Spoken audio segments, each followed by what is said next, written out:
ओम शांति। आज के वरदान, बाप दादा के वरदान। डेट 18 सितंबर 2023। वरदान है, दया भाव को धारण कर सर्व की समस्याओं को समाप्त करने वाले मास्टर दाता भव। दया भाव को धारण कर सर्व की समस्याओं को समाप्त करने वाले मास्टर दाता भव। लौकिक जिंदगी में जब आप दुनिया में जाते हैं, वहां आपसे कोई कुछ मांगते हैं। जैसे कि कोई भिखारी रहता है, इनके पास भोजन नहीं रहता है, किसी का हाथ पांव टूटा हुआ रहता है, कपड़ा नहीं है, बीमारी आया है, तो वो मांगते हैं। समझ लीजिए आपके पास धन है, तो आप क्या करते हो? उनके ऊपर दया भाव आता है और वो धन उनको देते हो। वो धन द्वारा उन आत्माओं का जो जरूरत है वो कंप्लीट होता है। आजकल दुनिया में ऐसा है, कोई कोई भिखारी ऐसे हैं, भिखारी का पाठ तो करते हैं लेकिन उनके पास बहुत अच्छा बिल्डिंग जायदाद भी तो रहता है। कभी कभी अपने परिवार में भी किसी को कुछ समस्या आता है, हेल्थ इश्यू आता है, और किसी को एजुकेशंस का भी आता है। परिवार वालों को आना, बच्चा, बेटा या बेटी जो भी है, पढ़ने के लिए अच्छे हैं लेकिन उनके माँ बाप गरीब है, उनके पास धन नहीं है। तो जिनके पास धन है तो क्या करते हैं, देकर उनकी समस्या का समाधान कर सकते हैं। ये तो स्थूल धन का बात हुआ। अब यहाँ जो बाबा कह रहे हैं, वो जो स्थूल धन है वो शरीर के लिए काम पर आता है, शरीर का जो जरूरत है उसके लिए काम पर आता है। उसके लिए आपको स्थूल धन कमाई करना पड़ेगा, और वो धन आपके पास एक्सेस रहना पड़ेगा अपने लिए, अपने परिवार के लिए, फ्यूचर के लिए। सब नीड्स कंप्लीट होगा तभी आप किसी को दान दे सकते हो। लेकिन यहाँ बाबा कहते हैं स्पिरिचुअल धन, निराकार धन के बारे में आज बाबा कह रहे हैं। वास्तविकता तो ये है कि रूहानी धन से हम हमारा इच्छा ही कंप्लीट नहीं हुआ है। हम ही भगवान से मांग रहे हैं, भगवान शांति दो, सुख दो, आनंद दो। हमारे समस्या का बहुत लिस्ट लेकर भगवान के पास जाते हैं, भगवान ऐसा है वैसा है। तो बाबा कहते बच्चे स्वार्थी मत बनना, सभी के लिए देने के लिए निमित्त बनना। सर्व आ गए तो उसमें आप भी आ जाएंगे, तो आपको भी जरूर मिलेगा। इसके लिए आपका योग कैसे चेंज करना। योग माना जोड़ना। जैसे कि दूध में पानी मिलाते हैं तो दोनों मिल जाता है ना, शक्कर मिलाते हैं तो स्वीट हो जाएगा। जैसे एक वायर में करंट है, दूसरे के साथ मिलाएंगे तो करंट पास हो जाएगा। ऐसे आप आत्मा परमात्मा के साथ क्या कीजिएगा, योग लगाएगा। बस वायर कनेक्शन करने से अपने आप वो इलेक्ट्रिसिटी पास होता ही रहेगा।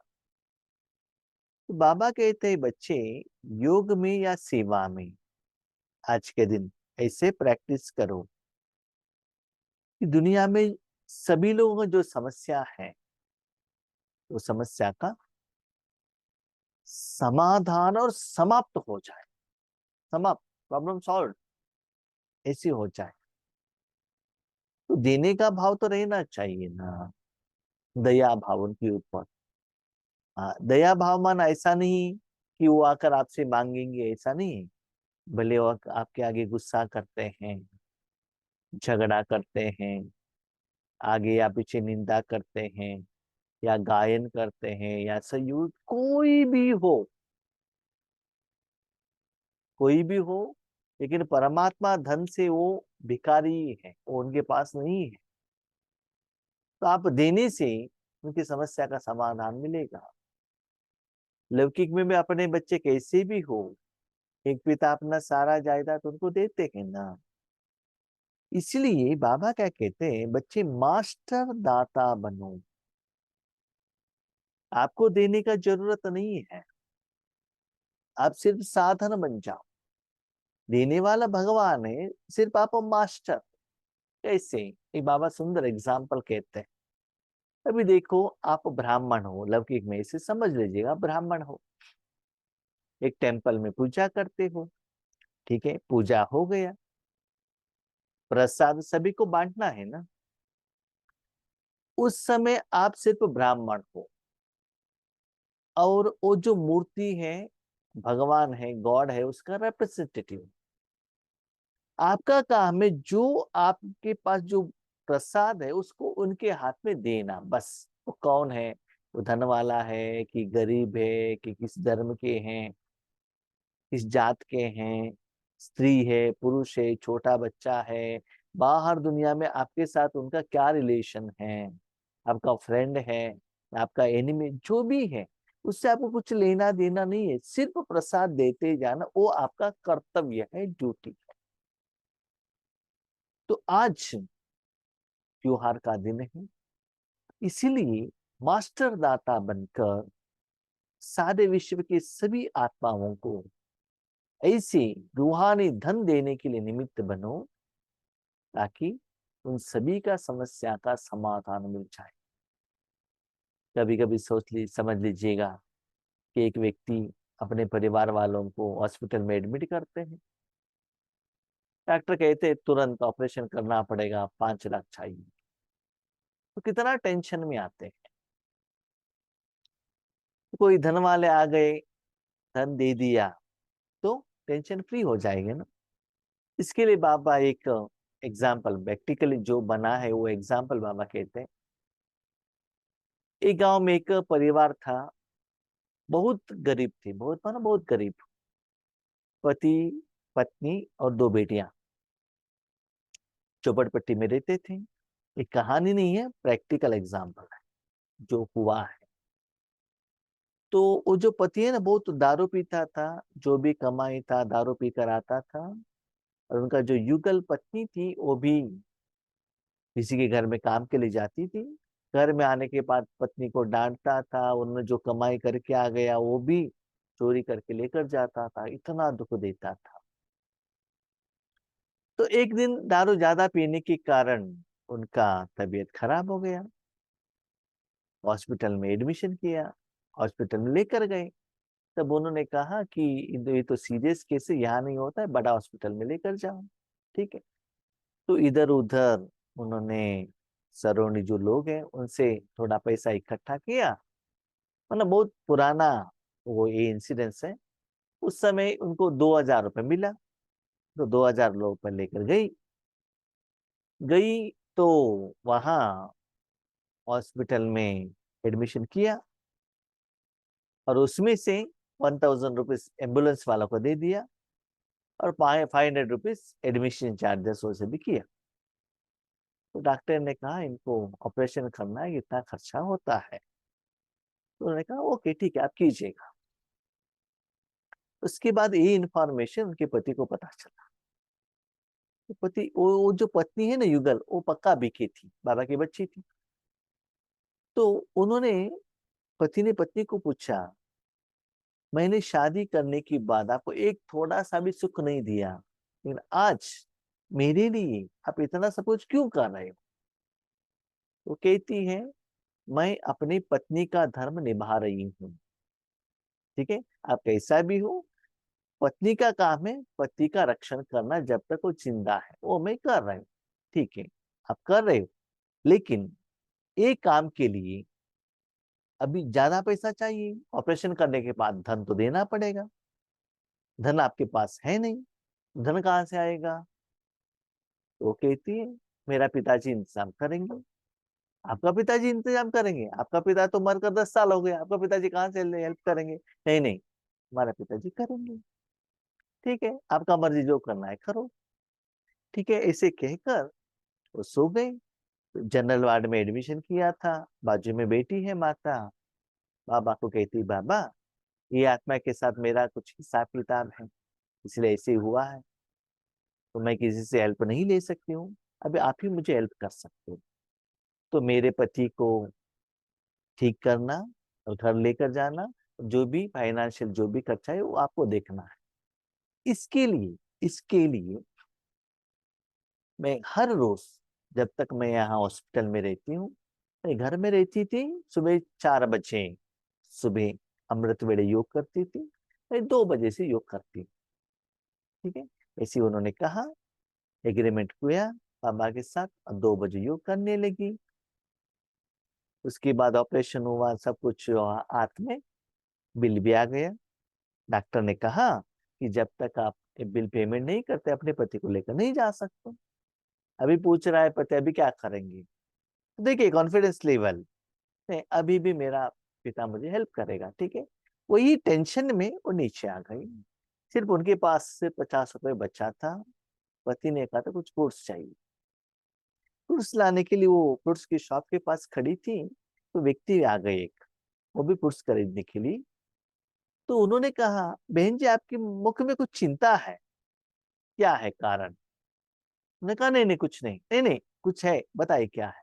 तो उन्होंने हकीकत बताया, ऐसा मेरे पति हॉस्पिटलाइज हुए हैं, उनका अभी बिल आया, पेमेंट करना। ठीक है, बिल मेरे हाथ में दे दीजिएगा, आप आइएगा। वो बिल लेकर गए, कैश काउंटर में गए, बिल पेमेंट किया और रिसिप्ट इनके हाथ में दे दिया। ये रिसिप्ट्स और बिल और वो फ्रूट्स लेकर वो ऊपर आ गई। तब तक इनका मन बुद्धि काम ही नहीं कर रहा था, ब्लैंक। आते ही पति ने कहा, क्या कहा, आपका पिताजी मिले क्या? तब उनको ज्ञान आ गया, तो तुरंत ऐसे भी वहां रखकर नीचे आ गई, वो व्यक्ति वहां नहीं था। ये तो स्थूल का बात हो गया, लेकिन बाबा क्या कह रहे हैं यहाँ, स्थूल रूप में आपको किसी का धन देने का जरूरत नहीं है। मास्टर दाता, आप कौन हो? मास्टर हो, तो दाता कौन? शिव बाबा। क्या शिव बाबा स्थूल धन देते हैं क्या? नहीं है ना, शिव बाबा तो निराकार है। तो इस भाव से इसके पीछे का सीक्रेट समझ लो। इस सीक्रेट से क्या होता है ना, आप जितना दया भाव रखकर सारे आत्माओं के लिए, सारे विश्व के लिए देंगे, तो भगवान का जो शक्ति है सारे विश्व तक जाकर पहुंचाएगा। इससे भगवान का पहचान भी सभी लोगों को मिल जाएगा, और आप विश्व कल्याणकारी बन जाएंगे, और सारे लोगों का समस्या का समाधान देने के लिए महादानी भी बन जाएंगे। इसलिए आज का दिन उन सभी लोगों के ऊपर, उन सभी आपका परिवार वाले ही हैं, उनके ऊपर दया भाव रखो। ऐसा नहीं मैं देता हूँ, इससे मैं महाराजा बनता हूँ। कभी कभी किसी को दान देते हो या गरीब वालों को देते, तब अभिमान आता है क्या? नहीं है ना, दया आता है ना उनके पास, ये तो गरीब है, इनके लिए हम दे रहे हैं। वो दया भाव को मन में रखते हुए सर्व की समस्या का समाधान करना है, सिर्फ एक इंस्ट्रूमेंट के रूप में, मास्टर दाता के रूप में बैठ जाना। आप अपना कुछ मत देना, बाबा बैठा है देने के लिए, सिर्फ दातापन, दया भाव में भगवान के साथ कनेक्ट रहना बस। जिन आत्माओं के भी संपर्क में आते हो, चाहे कोई कैसा भी संस्कार वाला हो, ऑपोजिशन करने वाला हो, स्वभाव के टक्कर खाने वाला हो, क्रोधी हो, कितना भी विरोधी हो, आपकी दया भावना उसके अनेक जन्मों के कड़े हिसाब किताब को भी सेकंड में समाप्त कर देगी। अब एग्जाम्पल बाबा ने कहा बताया ना, उस माता का जो हिसाब किताब था पति के साथ, 1 सेकंड में उन्होंने पेमेंट कर दिया चैप्टर क्लोज। तो इसीलिए अपने मन को इस भावना में सेट करना बहुत जरूरी है, लेकिन उसको आत्मा के रूप में देखना। देखने के साथ साथ उनसे कुछ एक्सपेक्टेशन मत कर रखना, यहां तक वो आपका आप काम करने के बाद वो थैंक यू कहते हैं, ये भी एक्सपेक्टेशन मत रखना है। ठीक है, सिर्फ बाबा ने आपको क्या काम दिया है वो करते रहना चाहिए बस। तो कोई भी आत्मा हो, सिर्फ आप इस स्थिति में यस उस आत्मा को कल्याण, जैसे कि कोई भी आत्मा हो डायरेक्टली इनडायरेक्टली उनका समस्या आपको समझ में आता है। डायरेक्टली वो आत्मा भी कह सकती है, इनडायरेक्टली कभी कभी हम देखते हैं हमारे जो बाबा के बच्चे हैं ना, उन लास्ट वीक में ऐसे ही हुआ था, एक भाई बहन दोनों बाबा के बच्चे हैं, तो उनके घर में कुछ ऐसा सिचुएशन हुआ, तो उस समय वो भाई जी ने हमको नहीं कहा, इनडायरेक्टली और एक माता ने हमको इन्फॉर्मेशन दिया ऐसा है, तो हमने बाबा को कहा, तो वो माता भी रिकवरी हो रही है। हम ये नहीं कर रहे कि हमारे द्वारा हो गया, ये कहने का मतलब क्या है, ऐसा नहीं कि वो डायरेक्टली आकर आपके आगे कहे नहीं, जब आपको किसी का इंफॉर्मेशन मिल जाता है तो आप उनके प्रति बाबा को कहकर आप उनकी समस्या के लिए सहयोग दे सकते हो। तो उससे क्या होता है, उनके अनेक जन्मों का हिसाब किताब सेकंड में समाप्त। आप क्वेश्चन पूछते हैं, उनका तो समस्या का समाप्त होगा, समस्या का समाधान मिलेगा, हमको क्या मिलता है? याद रखिएगा उन आत्मा के साथ आपका भी हिसाब किताब रहता है, इसलिए बाबा ने कहा विदाउट एनी रीजन आप कुछ किसी को कुछ भी नहीं दे सकते हो, इस भाव से देने से किसी, क्योंकि भक्ति मार्ग में ये आप में भाव रहता है ना, पुराने लोगों को किसी गरीब को किसी के जरूरत वालों को हम हेल्प करें, वो भाव रहता है ना, एटलीस्ट इस भाव से तो उनको दान करो। तो बाबा का कहने का भाव क्या है, किसी न किसी रूप में आत्मा तक वो भगवान की शक्ति जाकर पहुंचना चाहिए, तो आगे वाला आत्मा कोई भी हो आप, हाँ उसके लिए विधि क्या है, आप अपने अनादि आदि दातापन के संस्कार को इमर्ज कर दया भाव को धारणा कर लो, तो ब्राह्मण परिवार की सर्व समस्याएं समाप्त हो जाएगी। अनादि परंधाम में थे, शांत आदि में दातापन में थे, ठीक है, ओके। ऐसे स्थित रहने से आपके पीछे बाबा रहेगा, आपको कुछ सोचने का जरूरत नहीं रहता है, आपके द्वारा वो शक्ति जाता है रहता है। जैसे कि ट्यूबलाइट के पीछे वायर है, वायर में करंट है, ट्यूबलाइट द्वारा एनर्जी जा रहा है, बस ट्यूबलाइट इज एन इंस्ट्रूमेंट। इसी अंदर से भगवान का एनर्जी आपके द्वारा बाहर जा रहा है, तो सप्त गुणों का अनुभव आपको हो रहा है। भी आपका क्वेश्चन, यहाँ बाबा ने कहा ब्राह्मण परिवार वालों का सर्व समस्याएं समाप्त हो जाए, क्या बाबा में एक दिन कहने से सारे ब्राह्मण आत्माओं को सर्व समस्याएं समाधान मिल सकता है क्या? नो, ऐसे नहीं होता। ऐसा होता तो एक दिन में सारे समस्या का समाधान मिल जाता था ना। ये विधि अपनाने से स्लोली जितना आप में वो शक्ति बढ़ता ही जाता है, जितना आप निमित्त बनते ही जाते हो, उतना क्या होता है, वो फ्लो होने लगता है और उतना उनका समस्या का समाधान मिलता ही जाता है। आप में शक्ति थोड़ा होगा तो थोड़ा लोगों का आप हेल्प कर सकते हैं, शक्ति ज्यादा होगा ज्यादा लोगों को समस्या का समाधान मिल सकता है। जब ब्रह्मा बाबा साकार में थे तो पहले उन्होंने पहले भगवान को पहचानने का ट्राई किया और 300 बच्चों को पालना की। उसके बाद जहां भी सेंटर ओपन हुए वहां सभी बाबा सकाश बेचते थे, शक्ति बेचते थे, समस्या का समाधान देते थे। आज व्यक्त रूप में है, जितना भी जगह पर बाबा का सेंटर है, जो भी बाबा के बच्चे सेवा कर रहे हैं उसमें बाबा का सहयोग मिलता है। तो कल के वरदान में हमने आपसे बात किया था, क्या कहा था हमको कि मुझे डेली नॉर्मली नाइट क्लास में स्थिति अच्छा रहता है, योग अच्छा रहता है, इसके कारण क्या हो सकता है? ये बताया था कि आज उसका मीनिंग कारण हम आपको बताएंगे, ठीक है। तो मुझे लग रहा है इसका कारण ये है, देखिएगा, जो भी ईश्वरीय कार्य करने के लिए एक शिव बाबा, दूसरा ब्रह्मा बाबा, तीसरा एडवांस पार्टी, उसके बाद फोर्थ वन जो निमित्त अभी साकार में जो दिख रहे, ये 4 लोगों का पार्ट रहता है। मैक्सिमम परसेंटेज शिव बाबा, उसके बाद ब्रह्मा बाबा, और अलग अलग कर्म के लिए बाबा एडवांस पार्टियों को फिक्स करते हैं।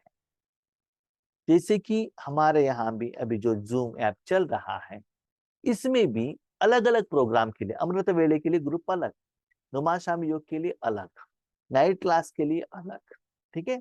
और ट्रांसलेशन के लिए अलग, और अपलोड करने के लिए अलग, कन्नड़ा अपलोड करने के लिए अलग, तेलुगु करने के लिए अलग, हिंदी के लिए अलग। ऐसे अलग अलग काम के लिए अलग अलग आत्माओं को बाबा ने फिक्स कर लिया है। ठीक है, निमित्त हमको रखा है, लेकिन अलग अलग लोगों को रखा है।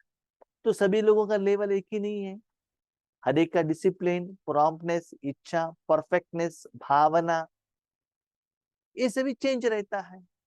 तो ऐसे ही यहाँ मुझे क्या लग रहा है, जब नाइट का वरदान क्लास आता है तब बाबा ने कुछ एडवांस पार्टियों को, स्पेशल आत्मा को फिक्स किया है।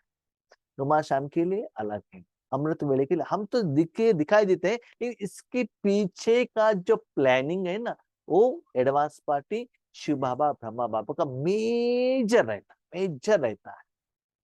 तो जब वो बीच में एक आत्मा चेंज होती है तो रिजल्ट्स में भी चेंज होता है।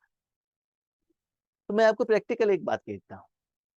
जब हम लौकिक वालों को लेकर माउंट आबू गए थे एक बार, जब हम बेंगलोर में थे, कंपनी में काम कर रहे थे, लौकिक वाले थे, तो उस समय डायमंड हॉल में एक निमित्त सीनियर वहां के बहनों का क्लास था, हम नाम नहीं बताएंगे उनका।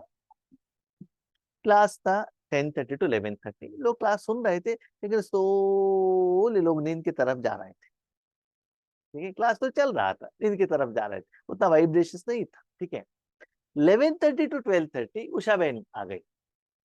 उसके बाद जो माहौल बना, रिस्पॉन्स बना, तालियां गए, वो तो आगे वाले लौकिक वाले हैं। ठीक है, मैक्सिमम 99% लौकिक वाले, 1% जो गए हैं वो बीके वाले। तो एक आत्मा चेंज होने से ज्ञान का जो फ्लो चेंज हो गया, वातावरण चेंज हो गया, वायुमंडल चेंज हो गया। उसके बाद क्लास में बाहर आते ही जब जो भीड़ रहते हैं ना, वहां लोग बात कर रहे थे, ये क्लास कितना अच्छा था, ज्ञान बाप का है। एक्चुअली इसके पहले जो क्लास किया था वो उषा बेन से भी सीनियर टीचर थे। तो इसका मतलब क्या है, बीच में जो रहने वाले एक आत्मा से भी सेवा और सेवा के फल में बहुत डिफरेंस होता है। इसीलिए मुझे लगता है जो बाबा ने सूक्ष्म रूप में जिस आत्मा को निमित्त किया है उस प्रोग्राम में, उस टाइम पर, उनका जो योग का लेवल है, उसके आधार पर हमारे स्थिति में भी डिफरेंस आता है। तो इससे पता चलता है कि मेरा लेवल कितना है। तो मेरा लेवल तो बहुत कम है, मेरा लेवल होता तो सदा एक ही रस्म रहना चाहिए था ना। तो मेरा लेवल नहीं है, जब भी हम सेवा के लिए बैठते उसमें मेरा पार्टिसिपेशन, उसमें मेरा जो प्रेजेंट बहुत बहुत बहुत कम रहता है। मेरा एक्चुअली वो एबिलिटी होता, हम जहां भी होते वो स्थिति हमारा बन जाता था ना। वो नहीं हो रहा है, माना कर्म हो रहा है, इसके पीछे जो निराकार शक्ति है उसका काम हो रहा है। इसलिए आपसे हमारा निवेदन है, जहां भी जब भी आप ईश्वरीय सेवा करते हैं, याद रखिएगा वो ईश्वरीय सेवा के लिए 100% आप जिम्मेवार नहीं हो। 99.9% पीछे और कोई रहता है, सिर्फ 0.1% आप रहते हैं। वो सत्यता को जान लीजिएगा, क्योंकि उसमें जो आपको अनुभव होता है, आप ये डिसाइड मत कीजिएगा ये मेरा योग का लेवल है, नहीं। और जब हम ज्ञान सुनाते हमको मालूम है ये ज्ञान मेरा नहीं है, वही तो प्री प्लान करके हम नहीं आते हैं, कोई सुना रहे हैं। ऐसे शिव बाबा हो सकता है, ब्रह्मा बाबा, हुए मेरा तो है ही नहीं, मुझे तो मालूम ही नहीं रहते। ये 100% मुझे मालूम है, कोई उसको एक्सेप्ट करे या ना करे, क्योंकि मेरे में क्या कैपेसिटी है, मेरे में क्या रिकॉर्डेड है, हम जानते हैं ना। इसीलिए वो सच्चाई को भी आपको पहचानना है, जानना है। हम सिर्फ सेवाधारी है, इंस्ट्रूमेंट है बस। स्टार्टिंग से एंड तक ईश्वरीय काल में we are only instruments in the hand of God. इसीलिए आपका योग का लेवल चेंज होता है। आगे बढ़ते बढ़ते बढ़ते जब आप वो एक लेवल पर, आपके लेवल पर आएंगे, तब आपका स्थिति चेंज नहीं होता है। आज चेंज हो रहा है, इसका मतलब पीछे वालों का सपोर्ट ज्यादा है, आपका सपोर्ट कम है उस कर्म में, उस सेवा में।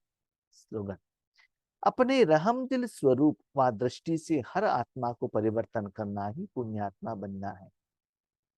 पुण्य का काम करना है तो दया भाव से आगे वालों का जो दृष्टि है उस आत्मा की में परिवर्तन करना है। इस स्वरूप में देखो और उसको परिवर्तन होने के लिए सहयोग दो। मानो ऊपर जो बाबा ने वरदान कहा, वो सेवा करने से आपको वो कर्मों का पुण्य आपके अकाउंट में जमा होगा। तो कर्तव्य बाबा का रहता है, लेकिन आप निमित्त होने के कारण आप क्या बनेंगे? पुण्यात्मा बनेंगे। क्वेश्चन, वो कर्म नहीं किया तो, नहीं किया तो न पुण्य न पाप आएगा। सपोज आपने उसके बदले, उन्होंने गुस्सा किया, आपने भी गुस्सा किया, उन्होंने झगड़ा किया, आपने भी झगड़ा किया, रिजल्ट्स पापात्मा बनेंगे, क्योंकि नया पाप स्टार्ट होता है। इसलिए बाबा कहते वो उन्होंने झगड़ा किया तो भी अब देने से पापात्मा के बदले पुण्यात्मा बन जाएंगे, आपके अकाउंट में जमा होता है। इसलिए हर आत्मा के प्रति नया भाव, परिवर्तन का क्या करो? दृष्टि रखो। ओके, ओम शांति।